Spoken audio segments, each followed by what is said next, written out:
C'est dans le sabbat que je trouve l'entière satisfaction de Dieu.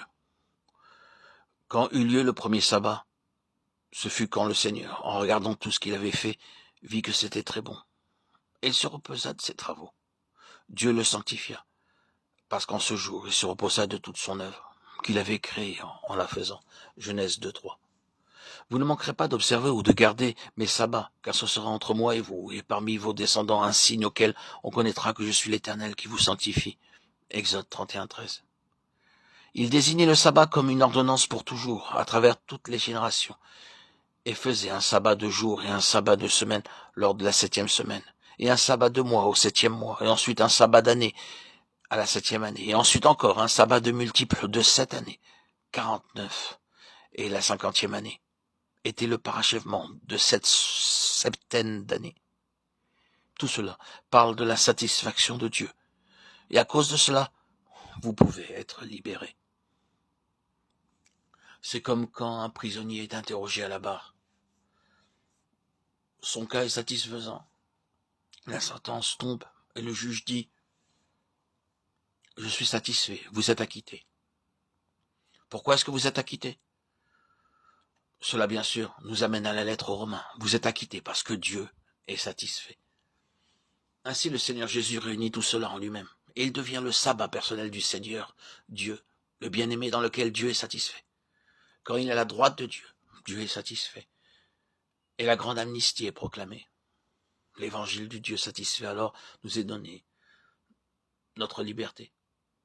Vous savez que tout cela arrivait l'année du jubilé. Tous les esclaves étaient libérés. Toutes les propriétés cédées devaient être rendues à leur véritable propriétaire. La libération de toutes sortes de liens et d'esclavage était proclamée. Ce devait être une période de joie, de libération. Oui, il n'y a rien de plus joyeux que notre évangile.